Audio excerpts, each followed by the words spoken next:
BPM's approval rating bumagsak, 33% na lang. Grabe, bakit galit na galit yung mga tao sa kanya?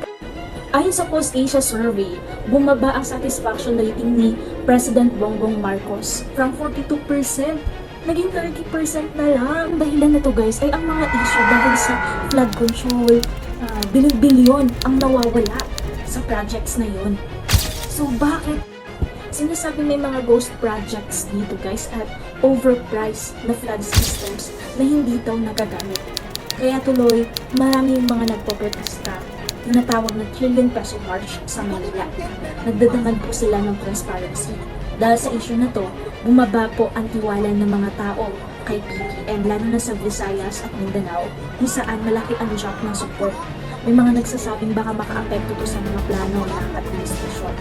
Kaya ang tanong ng marami, makakabangon ba kaya si BBM o simula na ba to ng malaking pagbabago sa gobyerno? Comment mo kung anong tingin mo dito. And don't forget to subscribe, like, and comment for more updates sa ating Philippine politics.